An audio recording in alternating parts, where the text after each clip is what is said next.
Hey guys, Tumblehavy here, and welcome back to part 2 of my converting of this dollar store toy into a tabletop gaming type dealio.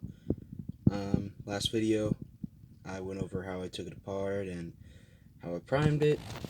If you want to see what it originally looked like before it was primed, you could go look at that video. But this is what it looks like now. It's pretty much all white. It's falling apart right now because I don't have the screws in it. But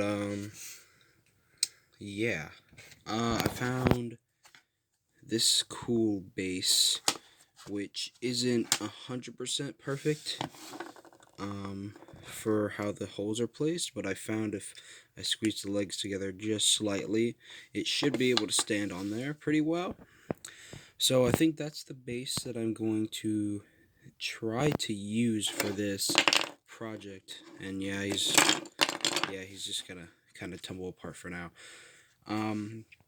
Well, one of the things I came up with in my head, one of the ideas that I got while looking at this guy, is that if you look at these sections on the leg and on the arm, you'll see they are kind of bark-like, and I came up with the idea that maybe this is a forest-dwelling creature, and that these parts would be bark, and the rest would be like armor.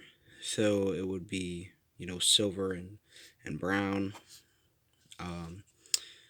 The head slash main torso area, I'm not 100% sure on. I'll figure that part out later on.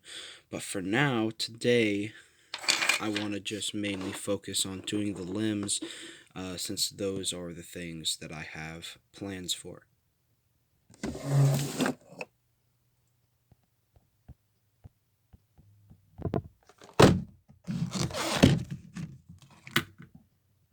Okay, so here is my sort of selection for this project. There are a few things in here that I don't really want to use. Those being this really yellowy tan. I'm not going to need that. This sort of darkish skin tone-esque color.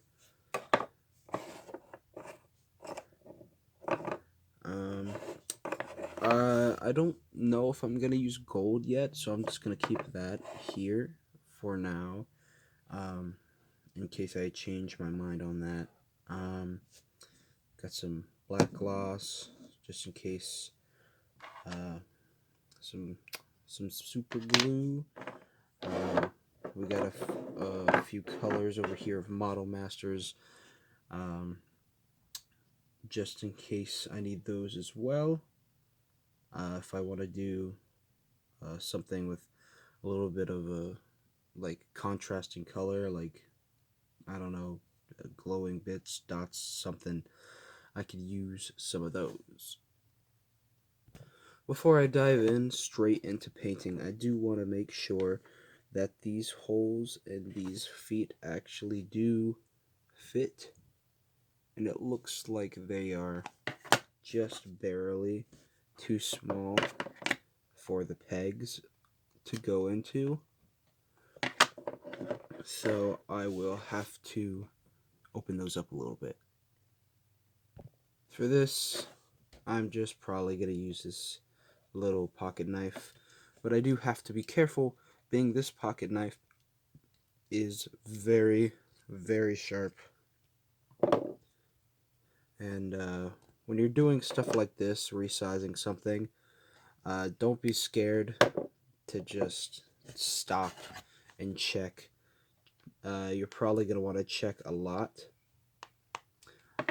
just to make sure that the size is just right, because you don't want to accidentally go too far and have the hole be too big and then not fit.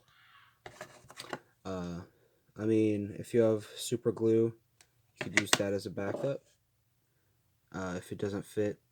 But usually people are gonna want to try to get it right the first time, and this will kind of help with that.